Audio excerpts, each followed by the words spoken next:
এ তুই এত রাত পর্যন্ত কোথায় ছিলিস রে? দিন দিন তুই কি শুরু করেছিস? কেউ কিছু বলে না বলে পুরো মাথায় উঠে গেছিস, হ্যাঁ? কোথায় ছিলিস তুই? আরে ছাড়ো না, সারাদিন ছেলেটা কিছু খায়নি, কেবল খেতে বসেছে। ওর খাওয়া আমি জন্মের মতন বের করবো, বুঝলে তো? কিরে, আমি তোকে কিছু জিজ্ঞাসা করছি না, কোথায় ছিলিস তুই?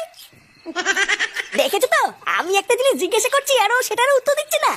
এইসব ছেলে পেলেকে না বেড়ে গলায় পাড়া মেরে খাওয়ানো উচিত, তাহলে এদের শিক্ষা হবে।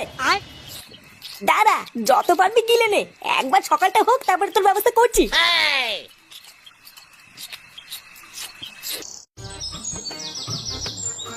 বৌমা, ও বৌমা, হ্যাঁ বাবা।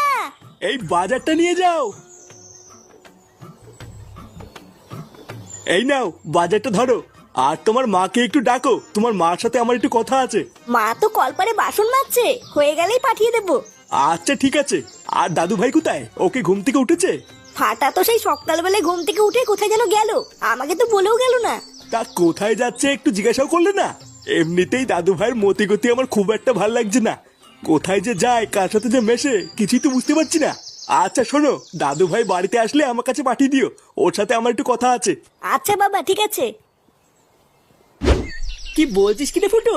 ফাটা কালকে মাঝ রাত্রেবেলায় বাড়ি এসছে? হ্যাঁ, তা নাই থেকে আমি মিথ্যা বলছি নাকি? কালকে রাত্রেবেলায় একা একা সারা গ্রাম আমি ওকে খুঁজে বেরিয়েছি, জানিস? আরে ফুটো, তুই একা একা কেন গেলি? আমাকে ডাকতে পারতিস তো। আমি যে জেলায় পড়েছি তোদেরকে আর কতই বা ডাকবো। হ্যাঁ, তারপর কি হলো? ফাটার বন্ধুদের কাছে জিজ্ঞাসা করে দেখেছিস ও অত রাত পর্যন্ত কোথায় ছিল? আর বন্ধু বন্ধু বলতে তো আছে ওই এক কেউটে। রাত্রেবেলায় সে কেউটের বাড়িতেও গেছিলাম, কেউটেতে বললো বিকালবেলায় ওরা একসাথে ছিল। তারপরে ফাটা কোথায় গেছে জানি না।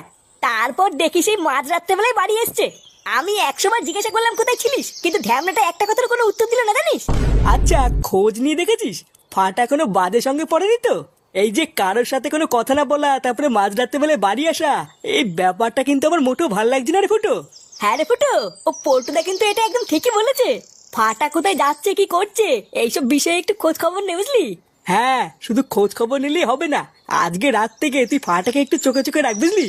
অল্প বয়স তো, তাই এখন থেকে একটু নজরে রাখ, পরে বিগড়ে গেলে কিন্তু আর কোনো রাস্তা পাবি না। হ্যাঁ ঠিকই বলেছিস, আজকের থেকে এই ফাটাকে একটুখানি চোখে চোখে রাখবো।